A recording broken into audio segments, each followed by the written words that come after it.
Welcome to Transformation with Martine. Martine Emmons is a transformational life coach who broke free from childhood abuse, sexual trauma, and overcame cancer to become a powerful force of healing and hope for others. Martine describes traumatic events as fierce emotional tsunamis. They can leave impending doom and destructive tidal waves of emotions that hit you when you least expect it. Martine helps her clients dive into the depths of their trauma and pain as she stands fiercely advocating for them to shine a light on those experiences and find the lesson in the pain. She serves as a beacon of hope that guides you to see the strength, lessons, and purpose that can be born from the pain. You can feel alive with purpose again when you awaken your dormant strength, step into your power with a sense of peace, and discover a new wave of hope with the right tools and support. Martine and her guests are here shining their lights today through empowering stories of hardship and transformation to inspire you to find hope and to see that there is a beautiful blue ocean of serenity, happiness, and fulfillment in your future. Transformation with Martine starts now.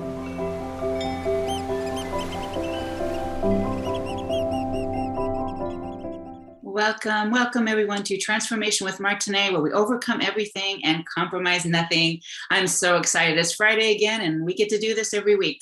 So for those of you that don't know, my show is about hope, and the guests that I invite on are similar to me. We've gotten up from some hard things. We can do this. We as humans are resilient. We can do it. And also for those of you who don't know, my show is every Friday, 1 p.m. Eastern, 10 a.m. Pacific. And I'm really excited to welcome a colleague, a friend. We've done some trainings together, and it's powerful and it's wonderful. And well, I don't really like talking personal development, right? I mean, you don't either, Heather, right? Not at all. Yeah. But today we're going to, right? And we're both a bit sarcastic. So anyway, Heather, please do a more formal introduction of yourself, please.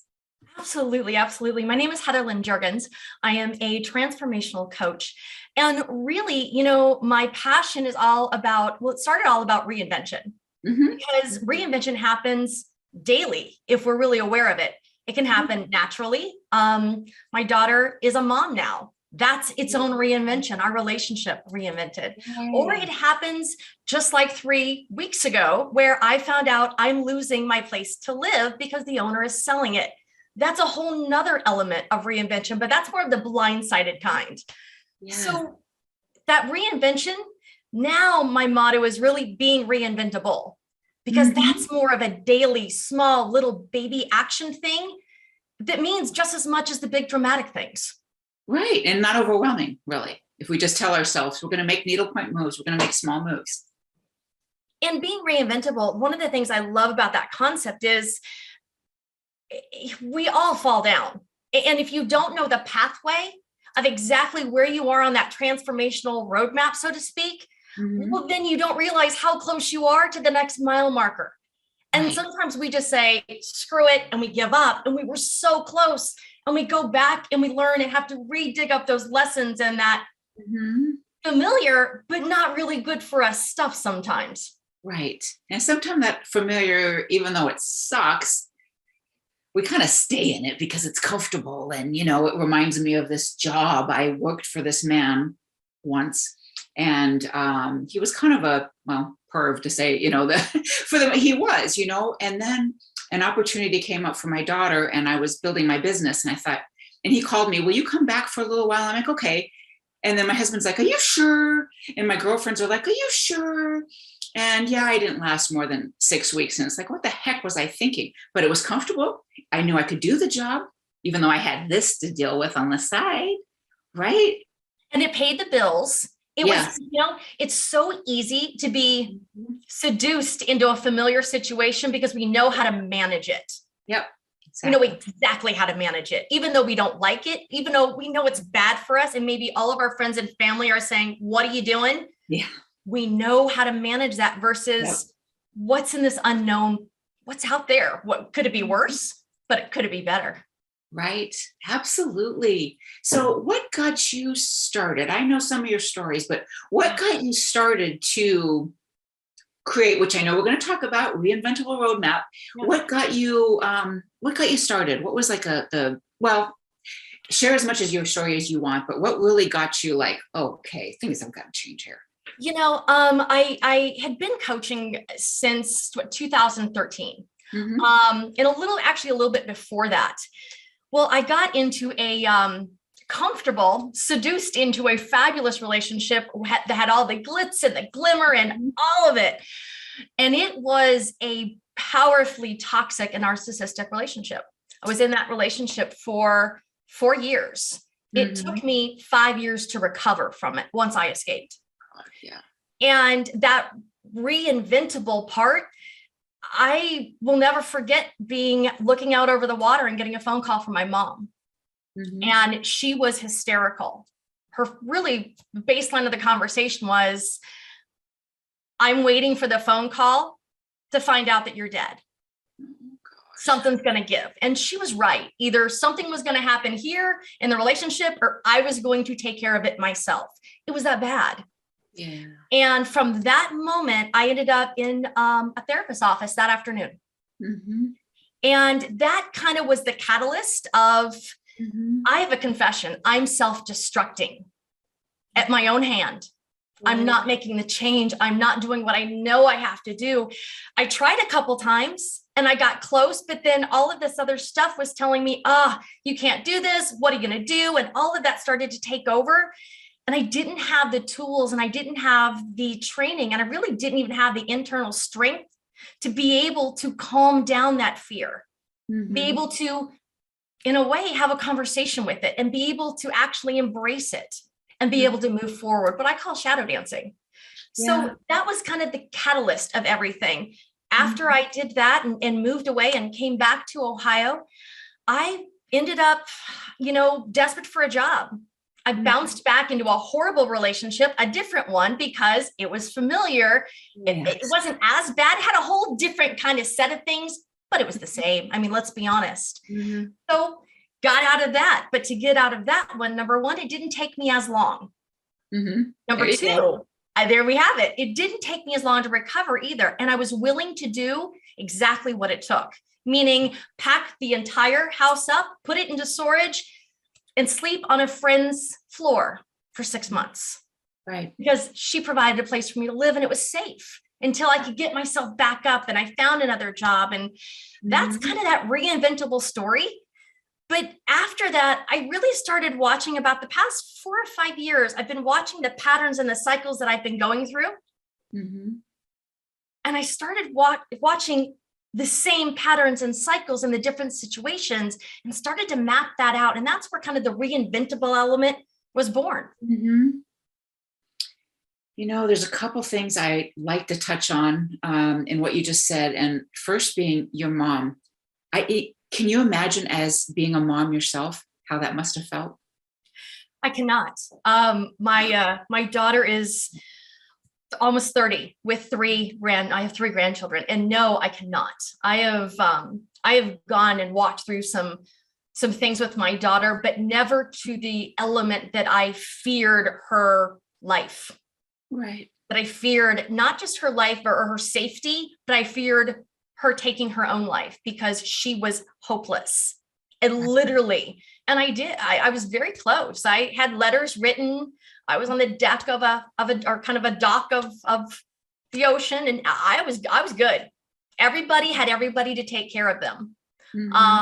It wasn't until a dolphin, literally like a dolphin, came up and looked me kind of in the eye and kind of like, "What are you doing?" Oh, tell me more about that. Yeah, I was, it was high tide, and where I lived there, we had a boat and it was right on the intercoastal water, and we saw manatee and dolphins all the time. So I actually named them and I loved them and talked to them all the time. This particular night, I had about 2 bottles of wine with nothing to eat. And I really kind of resoluted to everything. I can't do this anymore. I'm done. And went to the dock, wrote my letters, sealed my letters, put the bottle of wine on top of the letters, and was just saying my final prayers and my final goodbye. And at that moment, this beautiful dolphin came up and just started I can't do a dolphin impression very well, Yeah. but just started kind of talking to me. At that moment, I knew, okay, get your ass up, go sleep it off, and go make a change. And I've never looked back, nor have I ever put myself in that position anymore. Man, you know what? I relate, and I'll keep this really short. There was a time, my ex-husband and I, the father of my 3 children, we had divorced, but I was still like, in my heart, I just thought, gosh, I love him and I want it to work. And I remember going to the ocean as well, and probably lived about an hour and a half from it at that time, and walking, and it was like the storm was exactly what was going on inside of me. It was in Half Moon Bay, and it was pouring rain. I was crying my eyes out, walking on the beach, and there was a seal. He had climbed up and he was just sitting there. And I looked over at him, and like all this compassion filled me, because he seemed scared, but he was so damn tired. And it's like, I kind of walked up and I'm like, it's okay, baby. I'm not going to get too close. It's all right. And he just kind of looked up, and it's almost like flap his, whatever you call it for a seal. Gosh, and I just walked around him, and I'm like, that's how I feel. I'm just so tired. I can't win this. I need to let it go. And gosh, that was such a poignant time in my life. So I 100% relate to you on that.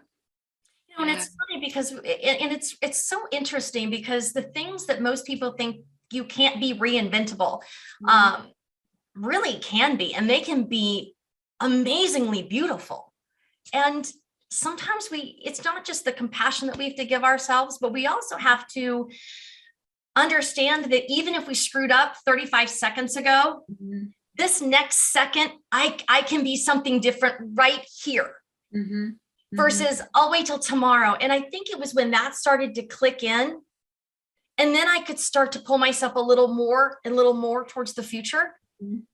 I was able to have more compassion and really look at the wisdom and the grit that girl had. Yes. And be able to go, you know what? You did good. You did the best you could. And now let me take over, since I'm a little wiser. Yeah, I love that. And I bet even like when you went to your friend's couch, it was like another similar, I'm not going to go into it, but I know what that feels like. And it's like, because I know there's certain circumstances. I went home, in my home growing up, my mom did not feel like she could take care of us 3, even though I think she knew, the abuse wasn't going to stop, but she didn't do it. And that was in my head. All right, I got to raise my 3 on my own. Scary as hell, but I got to do it. Yeah, absolutely. Get that resolution. You get that, like, okay, and that something rises up in you. Yeah, it rises up in you, because you're not just on your own here. You've got someone to take care of as well. I have 3, you had 1. It's like you got to take care of them. So you knew the second time, okay, you got that awareness right away. I think that's a beautiful part about this journey, right? You get it. If you start paying attention, if you listen to your wise self, my God, she's freaking smart. She is. I call that wise self an internal intervention. Yeah, I like because that. Whether it's body sensations, whether it's that intuition, whether it's that tingling at the back of the nape of your hair, or kind of that chills that you get, that internal intervention is a warning sign. It's also a, hey, all's going well sign too. So we want to make sure we don't tip too much into the darkness. And we also realize there's a lot of things right on the other edge of that as well that it's telling us. Oh gosh. And if we just be strong enough to just walk through, to feel things, to sit in the shit for a while. Yes. And you're not going in, you can't go around. You can, but you're going to go around and around and around and around. Yep. At one point, you got to surrender to go, all right, let's walk through the fire. Yeah. I think it's Oprah that says something like, yeah, you can bypass this, but then another person or thing dressed differently is going to come back in. So you might as well do it now. Yes, I've met numerous of those. Yeah, I know. Me too. How amazing is that? So everyone, we're going to take a break, and Heather and I are going to come back, and we're going to talk about her roadmap, which is so very cool. We'll be back in just a few, everyone. Thank you.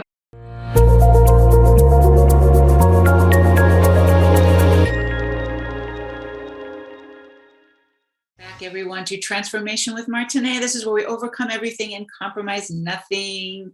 And Heather Jergens, my guest today, we've been talking about, well, personal development and staying the course, even when we sometimes just don't want to.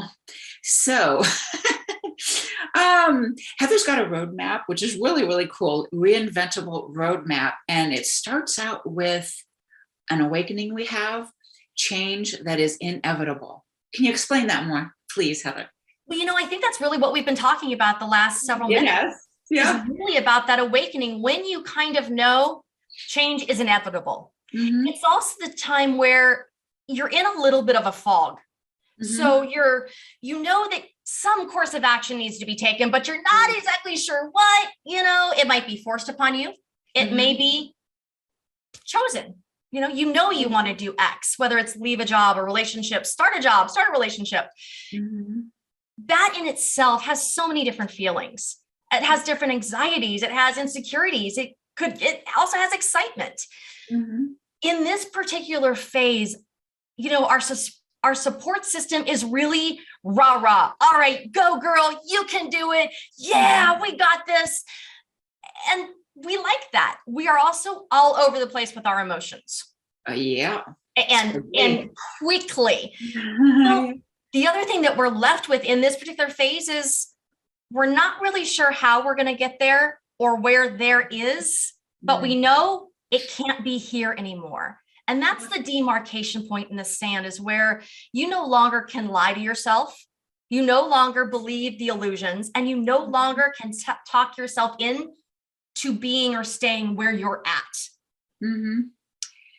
Was there I know for me, it was getting a cancer diagnosis. It's like, all right, quit fooling around. You're not going to get anywhere. And this is it. You better make the start now. How about for you? I think that it really depends on kind of that stage in my life. Mm-hmm. When I was 18 or 17, I went through the windshield of a car. That was a big deal. I no longer could play elite sports. And that was my life back then. So I didn't like school. So that was a demarcation point. And I think other demarcation points when, I had my son and my daughter and I was a single mom. So I think as we evolve and as we mature, those demarcation points keep going, but there are signature ones. The phone call from my mom was one. And I would say making the determination and having the courage to actually leave the situation that I was in Florida was probably the biggest one that kind of was that resolve of I no longer, I have to move, even though I'm going to risk and lose everything in the process. Mm-hmm. Yeah, I get that. I guess, yeah. I mean, I've had a lot of them myself, but the one to really take my business to serve people, that was cancer. It's like, you better do something now. And, even recently, I was doing a house sit last week, a dog house sit for someone. And our neighbor just almost across the street here, she had gotten the COVID booster. And it was a bad move for her, apparently, because it's like her throat kind of started closing and she couldn't talk.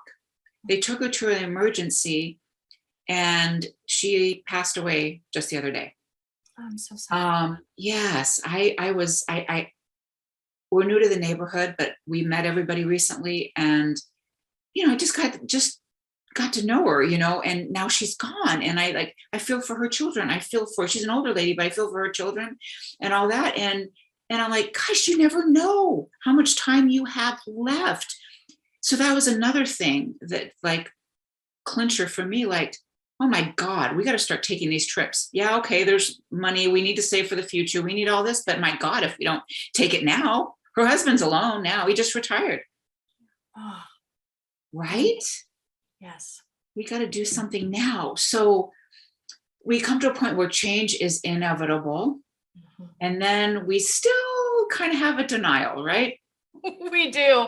I call this that denial phase where we actually start to reason our way through the circumstances. And we reason with God, we reason with blame, we reason with the guilt, we're a slave to our emotions in this phase.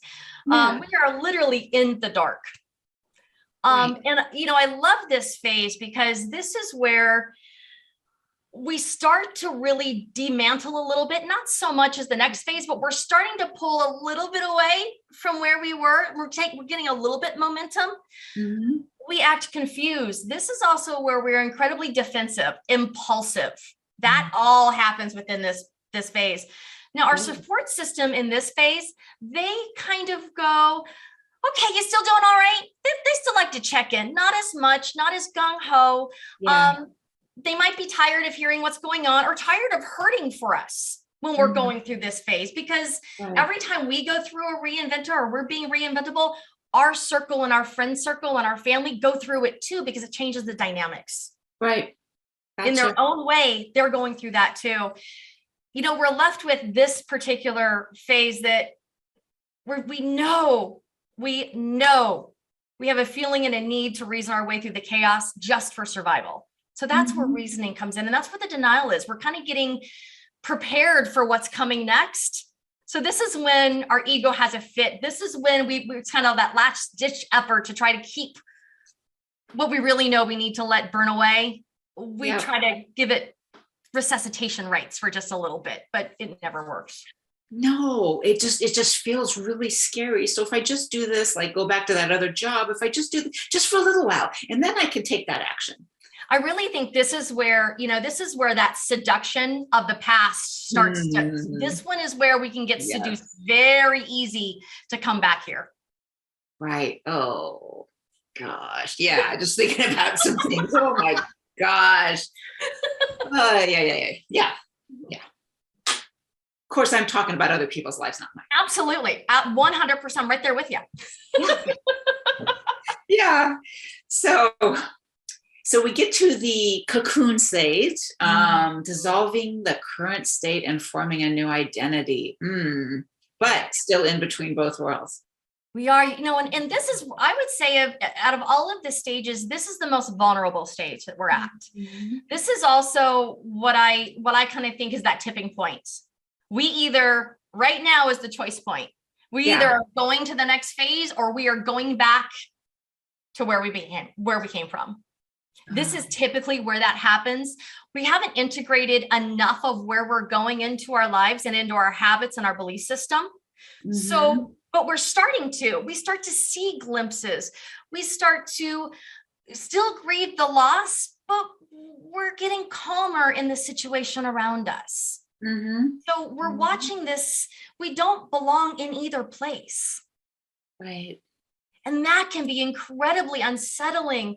We know things are falling apart, but some of it is falling together. So it's kind of a very perplexual situation in our head and in our hearts. We still are grieving for the past, but we're also kind of going, I wonder what's over there. Is there something over there? Mm-hmm. So I love the part of this phase where we no longer are fighting the change, but we start to accept the change. Mm-hmm. So we soften the grip a little bit. Yeah. And in that, new things start to show up. And we also soften the grip. I love this phase also because we're no longer condemning ourselves for the choices we've made. Like we've rectified that part of us in the prior phase. So in that denial phase is where we go to battle there. Here's where we just start to calm down a little bit. We're starting to get a little more comfortable in this new space, even though it's not totally formed yet. Yeah. Yeah. So when you think about, like, can you give an example? I can surely think of it in my own life of push, pull. Yeah, absolutely. I just, in the birth of this whole Reinventable roadmap was because of the situation I just went through with losing my home. And it was, like I said, 3 weeks ago, there were days I'm needing to get rid of Mystique, my dog, who I am incredibly emotionally attached to. And there were days that I couldn't move off the couch. Yeah. I could not move off the couch. I knew it needed to be done. I needed to be out looking for places to live, homes for her. I couldn't move. Mm-hmm. The capacity that I had was to binge watch a show on Netflix. Mm-hmm. That's all the capacity, and cry. I had plenty of capacity to cry and grieve and mourn. Well, then the next day I woke up kind of going, okay, girl, let's go. So I found myself on a teeter-totter of emotions during this phase. And that happened for about on and off for about a week. Mm-hmm. Then, that's when I started to calm down a little. That's where intuition started to show up. The result of that is I found a fabulous place for Mystique to live. One that is a farm and water and boats and all kinds of stuff that she's going to love her new life.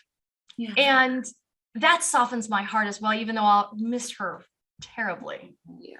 But that's that cocoon phase. There one day where you can be, let's go. I can do this. You're strong, you're sturdy, you're stable. You think you got it all together. And the next moment, you don't have it all together. Right. And that's okay. Yeah, it is okay. And that's like what I think. And I mean, us in this world of personal development as coaches, we know we need coaches. Yes. But this is like where I really want to emphasize to everybody listening out there right now, a coach is somebody who's going to ask you those questions. They're going to help you find what's on that other side when you turn that corner. And yeah, it's so important. And I want to say maybe I'm 50 now, so probably about 48. Yeah, probably about 49. Mm-hmm. I was pretty a lone wolf and really would not let anybody in my circle. I just wouldn't. I got it. I got it handled. Everything's great. Everything's fine. Thanks so much. I can handle it. Right. And there's a lot of pressure to hold up that type of facade. Yeah. It wasn't until recently that I allowed a lot of that armor to fall away. Mm. During this time, the past 2 weeks, I had friends of mine, colleagues of mine reaching out. Are you okay? What do you need? Do you need to get on a coaching call? How can I assist you? And me going, yes, I need this. Or me reaching out going, I'm in a bad place. Can you help me? Congratulations for doing that. Thank you. Thank you so much. My daughter said something to me the other day. She's like, what, Mom, you probably this would not have been the same situation a couple years ago. Yeah. And my mom also said the same thing. I have a 17-year-old son, and I just saw him recently, and he's not thrilled about getting rid of Mystique. But even to allow, this is kind of the first hard thing we've had to deal with when he's 17. When I left Florida, he was a lot younger. I could smoke and mirror that situation really well. So he didn't really know what was going on. Right. To allow my 16-year-old son, who was here when I found out we were losing our place to live. He was sitting on the couch and I was upstairs and came down and tears are streaming down my eyes. And he just looked at me and got up, and he's taller than I am, and just put my head on his chest and gave me a huge hug and said, Mom, we're going to be okay. Yeah. To allow him to do that, to actually see me kind of fall apart and know, okay, we got this, Mom, we got this, was something I probably would never have done in the past. But because I have a more secure sense of self now, I was able to let him in and actually be comforted for that 10 minutes or whether I'm crying my eyes out, just letting him love me and go, hey, it's okay. You don't have to have it all together. You can just put pause. You're still an awesome mom, but you got some stuff going on right now, Mom. Yeah.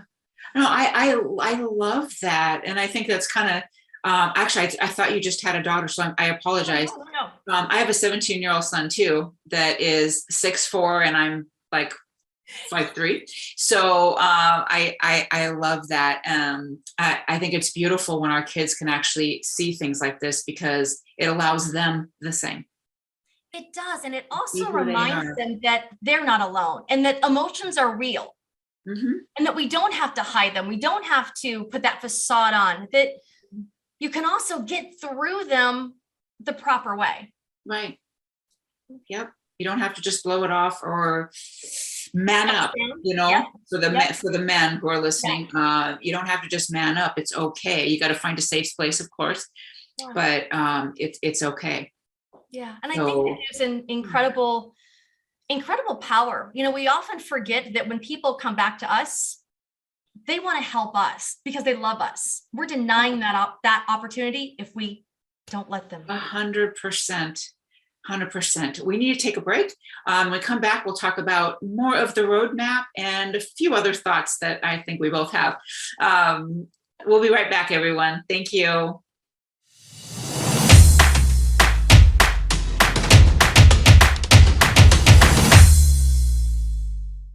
Welcome back, everyone, to Transformation with Martine. That's me. This is where we overcome everything and compromise nothing. My guest today is Heather Jergens, and we've been having a good old time here. Yeah.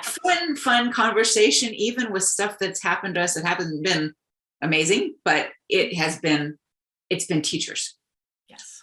And as I often talk about myself, and kind of in a community as said as well, we're in the same community, but sometimes we get these gifts wrapped in sandpaper.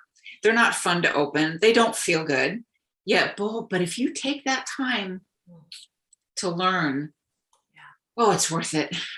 It is. It's worth it. Yeah.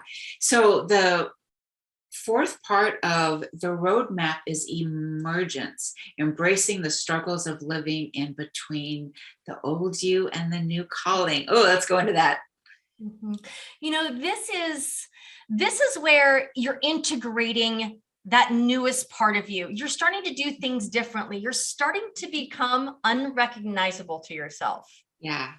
That is exciting, but it can also be terrifying because as you're kind of going, hey, you know what? Yeah, I got up at 5 a.m. I worked out again, or I'm eating right, or whatever that is for you.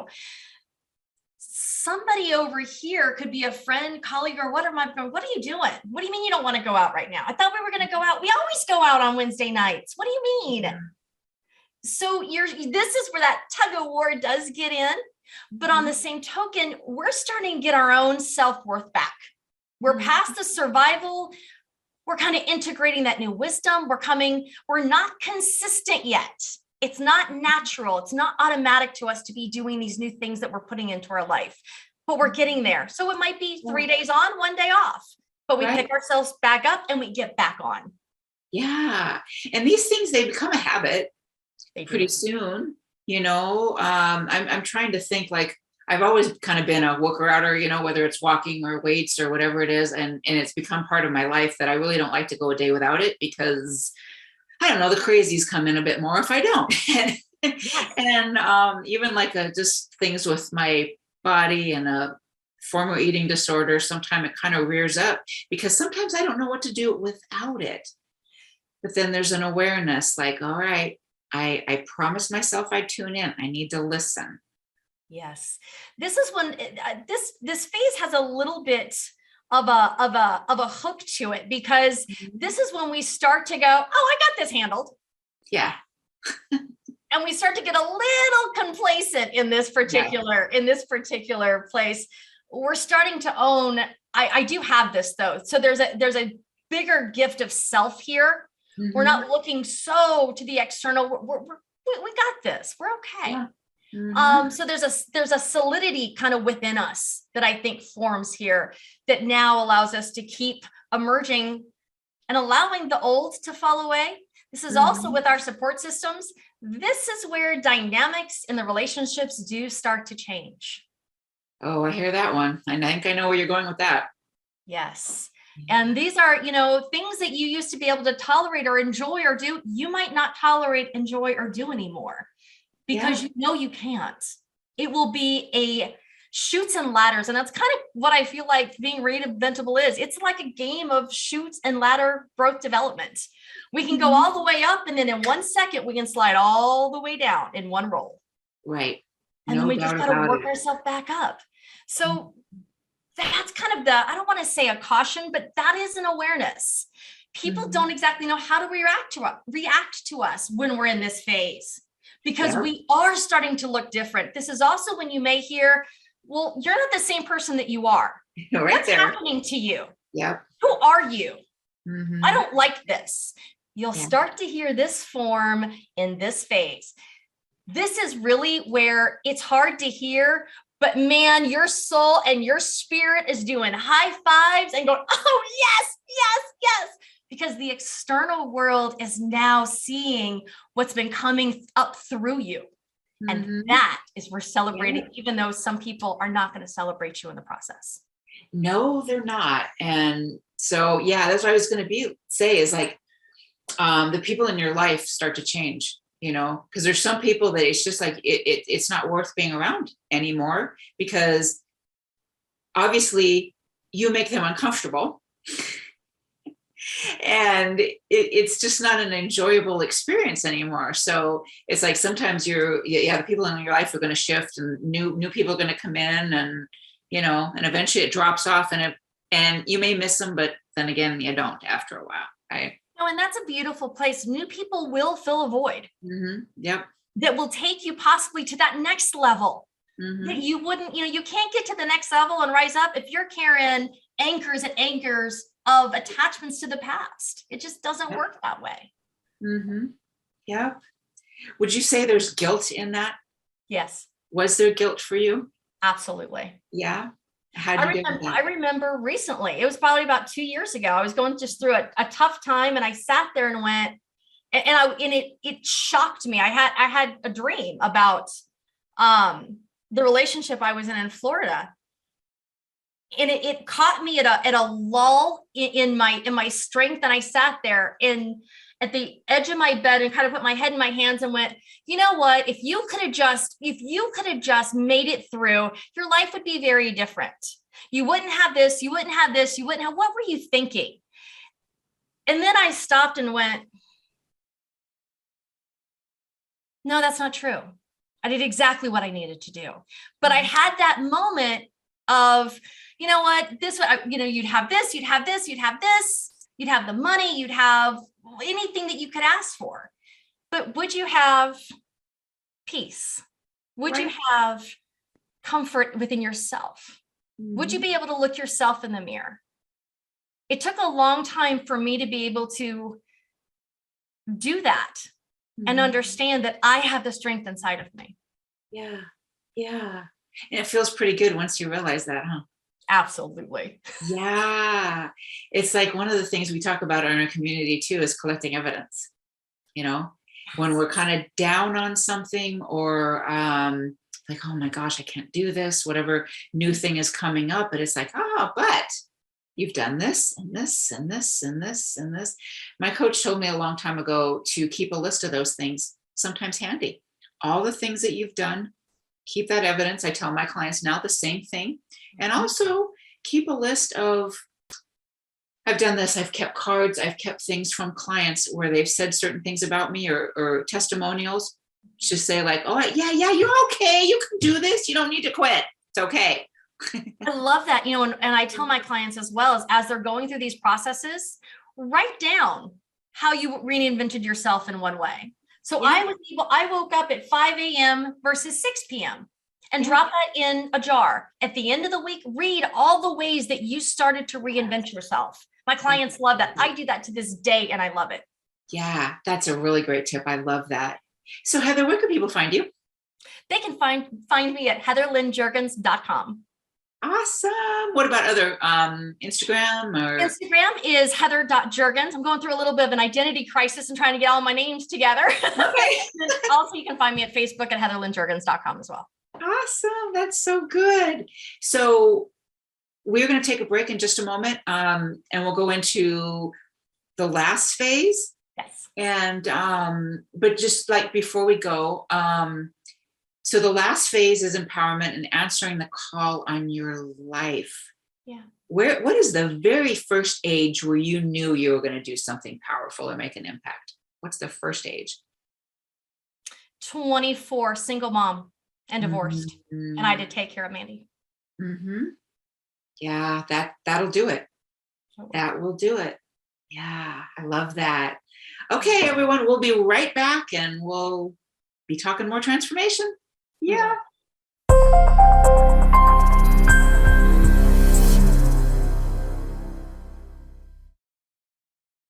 Welcome back, everyone, to Transformation with Martine, where we overcome everything and compromise nothing.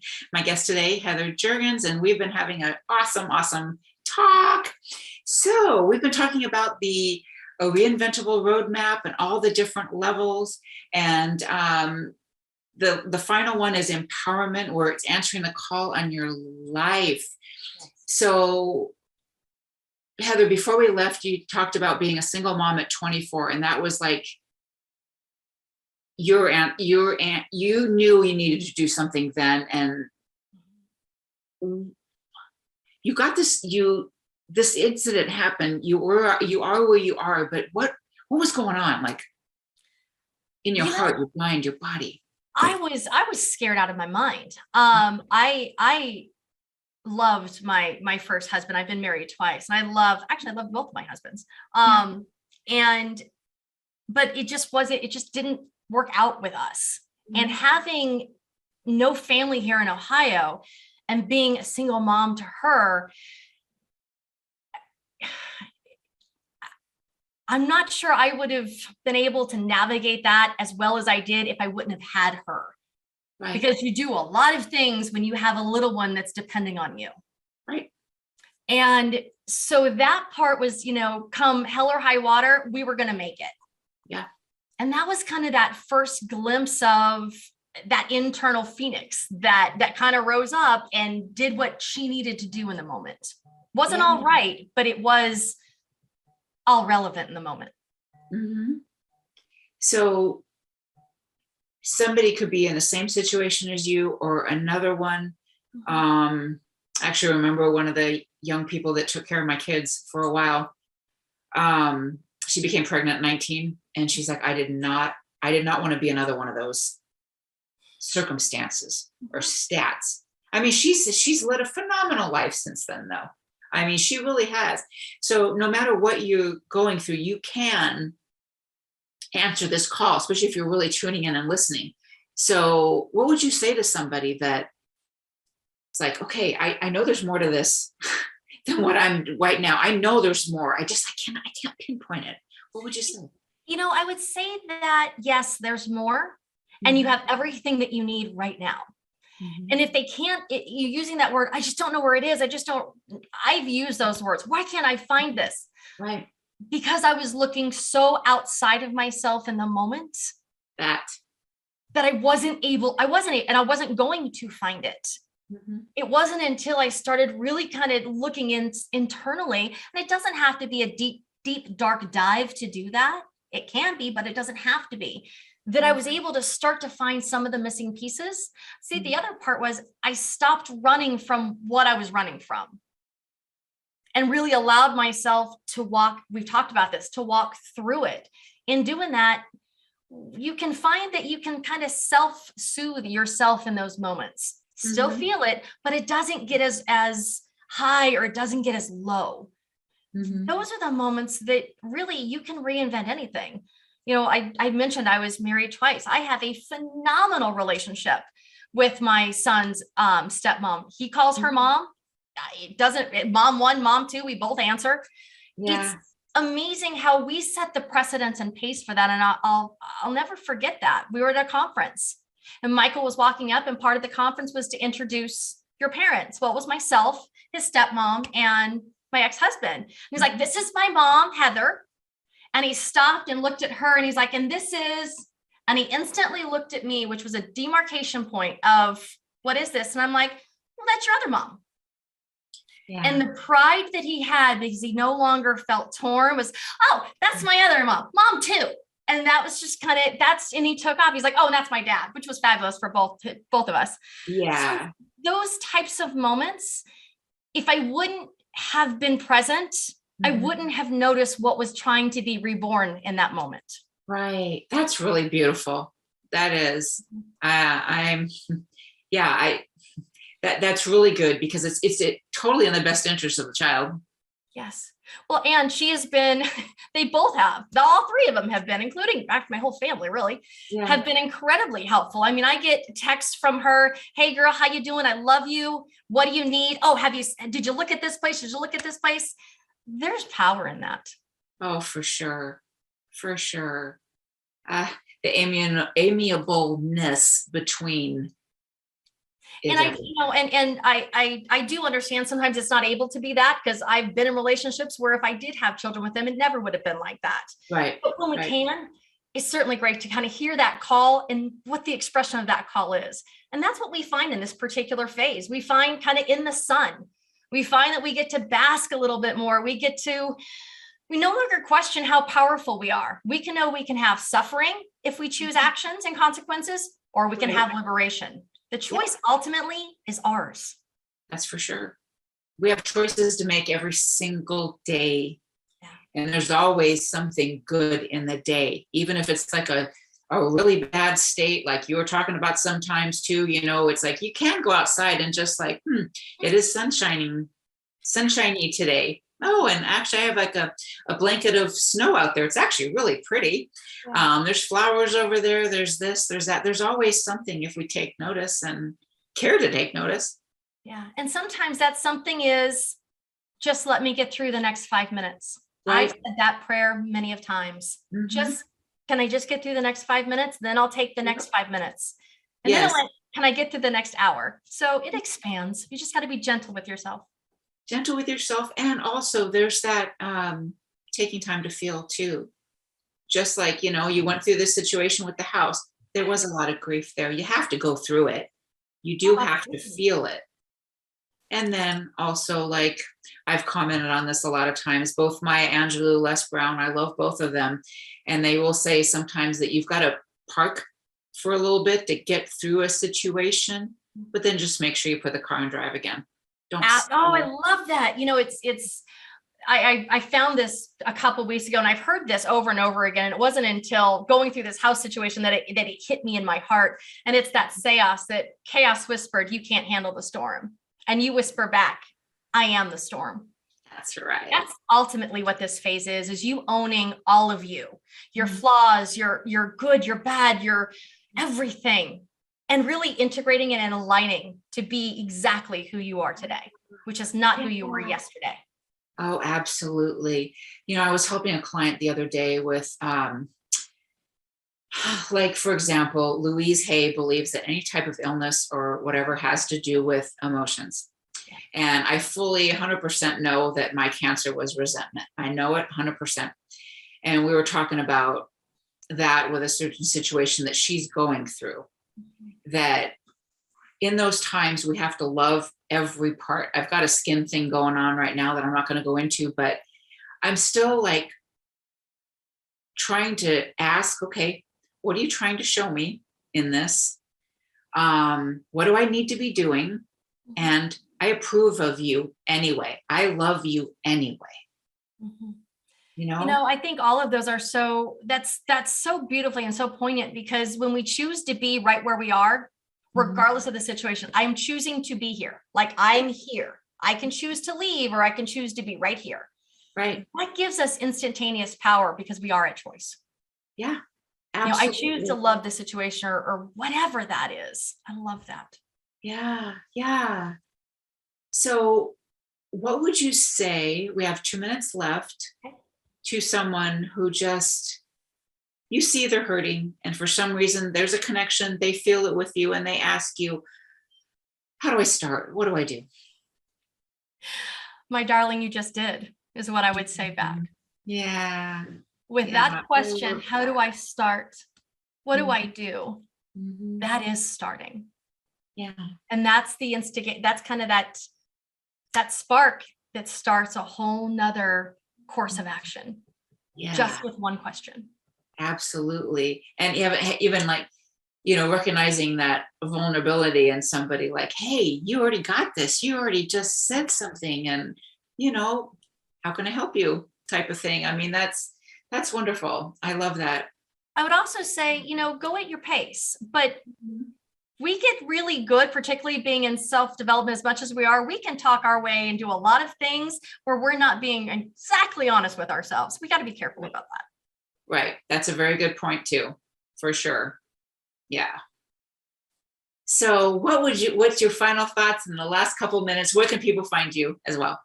HeatherLynnJergens.com. You can also get a copy of this roadmap from my website if you want to download that. And it has all the things that we've talked about. This is kind of in a summary that you can have for your review. I would just say, go out there and be reinventable and have fun. Absolutely. And tell tell everybody your class is coming up. Yes. I forgot about that. We are starting classes next week. Everything is going to be on my website, and we're going to walk through one phase a week. It's going to be some coaching. It's going to be just some great moments, some tips and tangible tools. We're going to be going through that. You can find out that at heatherlynnjergens.com.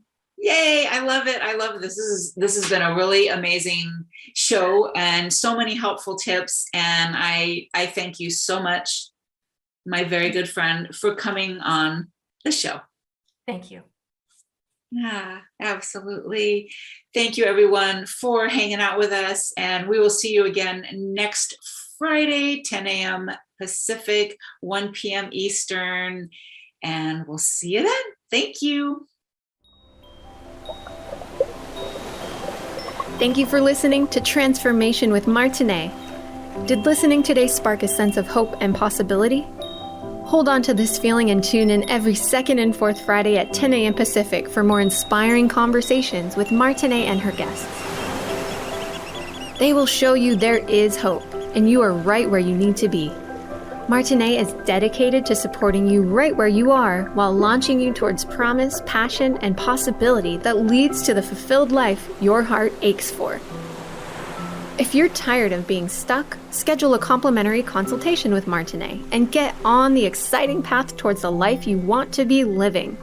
Visit martineemmons.com and make your appointment today.